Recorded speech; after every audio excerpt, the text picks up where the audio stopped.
Okay fellas, today I have the top 10 designer fragrances for you to check out this fall. And this list is in no particular order, but these are definitely the designer fragrances that I'm going to be rocking the most this fall.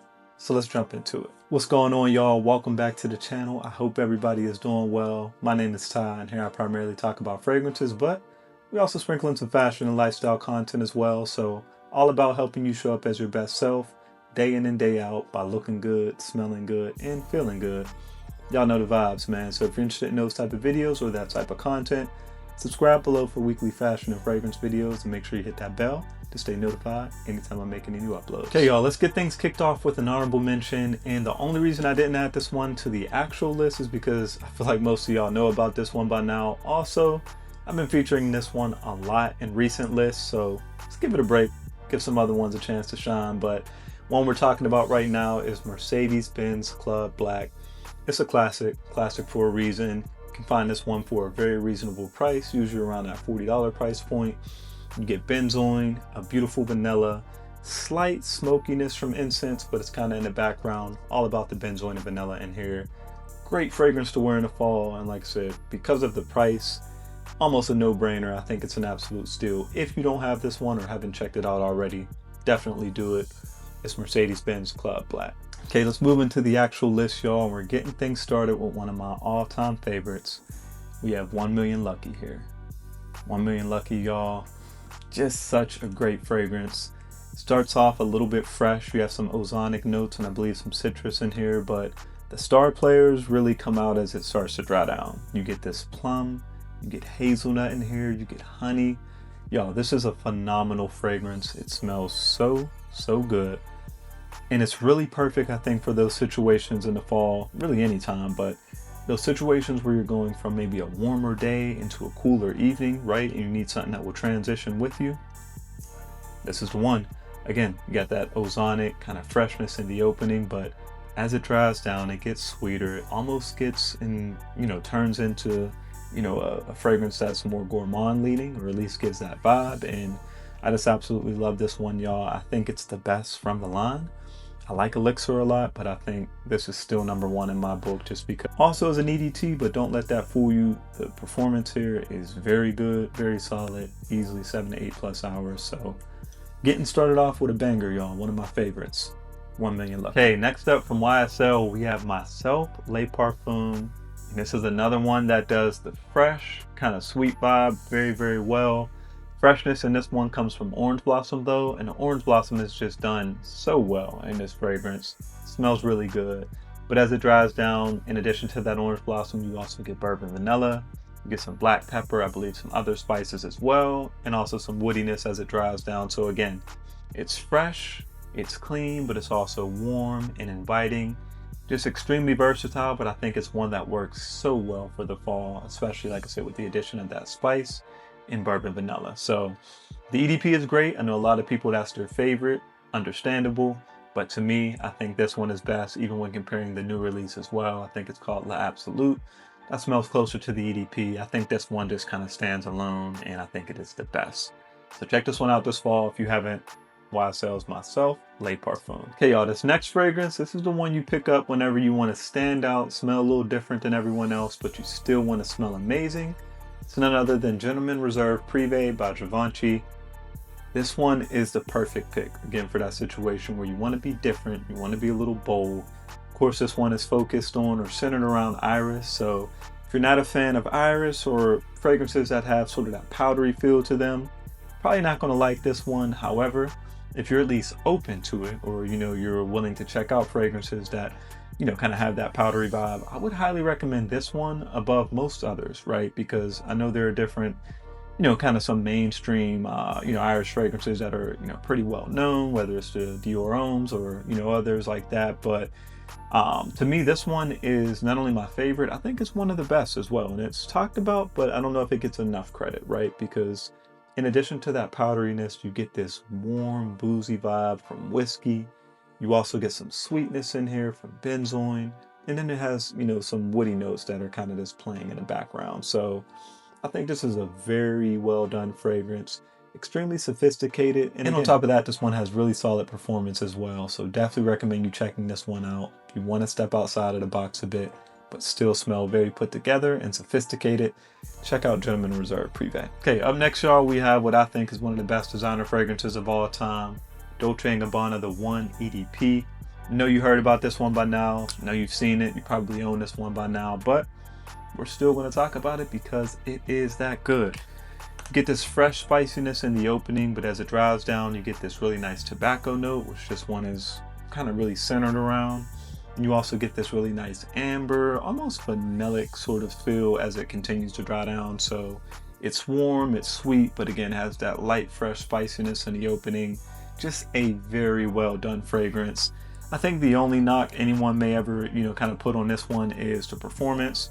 Overall longevity isn't bad. Like I said, I usually get around 6 hours with this one, but projection, it is a little bit more intimate with this one. This one doesn't project overly well, at least after that, first hour or so. But for me, in that situation, if you're someone that really cares about performance, I'd say maybe to spray this one on a little heavier, or, take a decant of it with you if you're going out and about throughout the day and, you need to reapply or you want to reapply, to kind of have it, at its strongest, maybe later on in the day. But for me, like I said, it serves the perfect purpose because I primarily wear this one for date night, and I think it's the perfect performance for a situation like that. So one of the best of all time and amazing for the fall time. Definitely check out Dolce & Gabbana's 1 EDP. Okay, we're about halfway through the list, y'all, and this next one is an underrated gem. It's talked about, but not quite enough.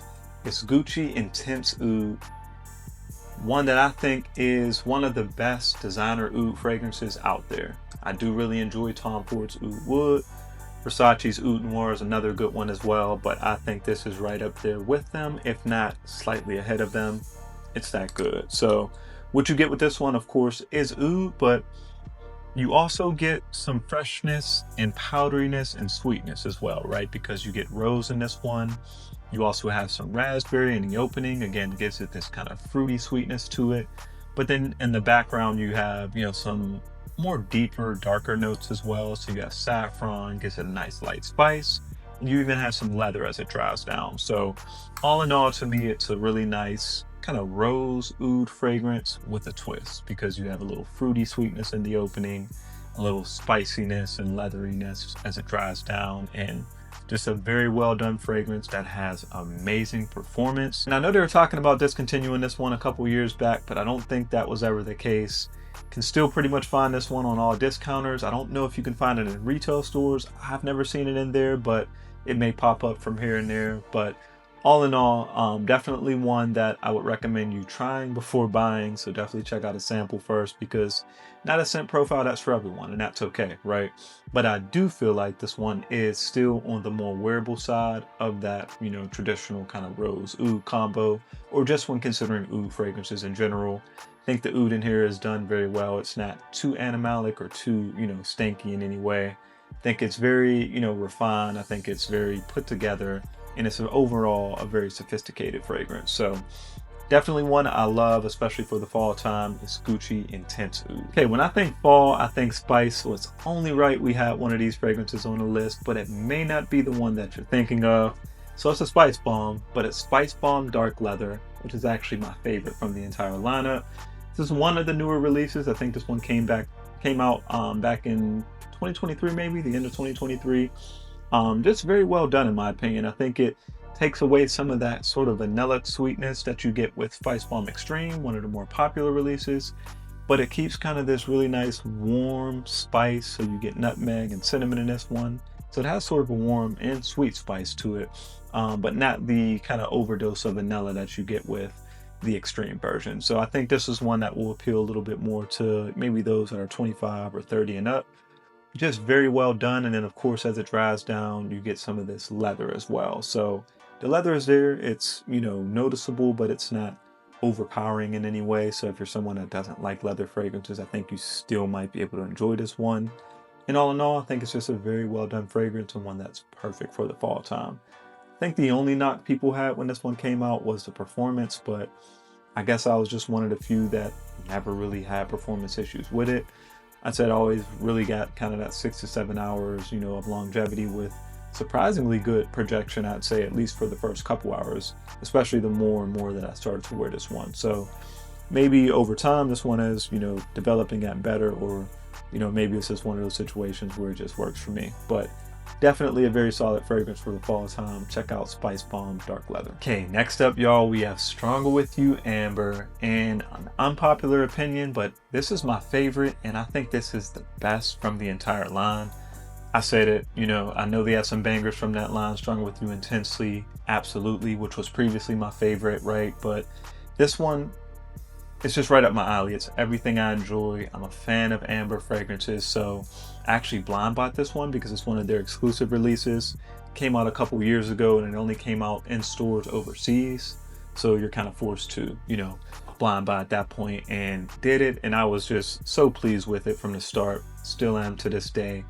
It's that, Stronger With You DNA that we've grown to love, with the vanilla sort of chestnut vibe, right? But you get an amplified dose of amber on top of that, and I think it just pairs so well.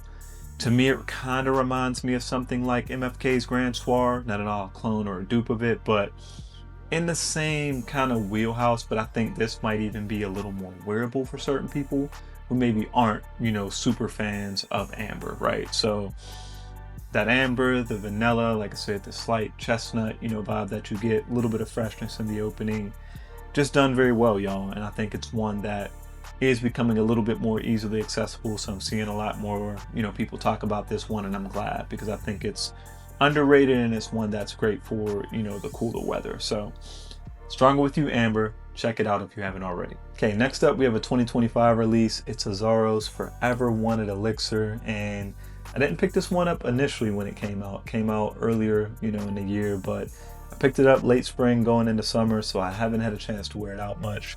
Mostly I've worn it around the house just to test it and get a feel for it and things like that. So I'm super excited to wear this one this fall, y'all. And essentially what you get with this one is some raspberry leather, and you also get cardamom in here as well. And I also feel like I pick up a little bit of just that most wanted DNA just in the background, right? So that light spice, the sweetness, right? Not quite the toffee like you get in the other ones, or the bourbon vanilla with the parfum, but just a light spice and a sweetness in addition to that kind of fruity leathery feel that you get. This one has great performance as well. So for those that are really interested, or those that performance is really important to you, add this one to the list for sure. Has a really enjoyable scent profile, but still stands out a bit as well. So for that reason, you can really wear it at any point. Almost can be a signature scent in the fall time. During the day, in the evenings, for special occasions, for date nights, anything in between. I think this one's going to fit the bill. So one I'm looking forward to wearing. Can't wait to put it to use. Azzaro's Forever Wanted Elixir. Okay, just a couple fragrances remaining, y'all. And next up on the list, we have Hugo Boss de Scent Elixir. So this is actually the original formulation. I believe this one was reformulated, or I know there's at least a new bottle design, right? I know typically with that could mean reformulation. So I haven't smelled the newer release if it is different, so I can't speak to that. Only speaking of the original that we have here, and such a good fragrance, y'all. One that I feel like is kind of slept on. I don't see it talked about that much, but it smells very familiar, right? It kind of gives you, or will put you in the mindset of something like Spice Bomb, but the Spice Bomb, the red bottle infrared, I believe it's called, EDP. Something like that, but I feel like this one's even better, right? So you only get a few notes that they list here. You get lavender, pimento pepper, and sandalwood. So you really get that pimento pepper and the sandalwood, but you also get this kind of fruity sweetness as well. And I believe it comes from that maninka fruit that the scent line is known for. So you get this sweet, warm, kind of spicy with sandalwood in the dry down. So it kind of gives off more of a cinnamon, I'd say, than the pimento pepper, because it's kind of warm and sweet. But really well done fragrance, y'all. And another one that performs very well. If you want a beast mode fragrance, I'm talking no more than 3 to 4 sprays. Check this one out, you'll probably enjoy it. And again, one that is extremely versatile for the fall time. Can really wear it at any point. Definitely check this one out. Hugo Boss de Scent Elixir. Okay, y'all, last fragrance here. We're going to finish up with an OG. And it's going to be YSL's La Nuit de l'Homme, the EDT version. To me, one of the best fresh spicy fragrances ever created. All about that cardamom that you get in here. You also get some bergamot in the opening. I don't think any other fruit notes are listed, but I swear I get some sort of like apple or something else as well, at least faintly. And then of course, as it dries down, you get some vetiver, get some cedar wood. I think you may also get some vanilla. I don't know if it's listed, but you definitely get a little bit of warmth and sweetness as it dries down too. But cardamom, it's the star of the show. Fresh, spicy, to perfection. This fragrance smells so good and still smells so relevant years later, right? This is a newer bottle. I finally made it through my original bottle maybe a couple months ago and picked up a newer one. So very nostalgic for me, but one that I think is still so relevant, so timeless, and absolutely perfect for the fall time. YSL Liniment Cologne, the EDT. Don't forget to like and subscribe if you enjoyed this video, and then leave me a comment below. Let me know what are your favorite fall designer fragrances out there. And if you're interested in other fragrance recommendations, check out one of these videos.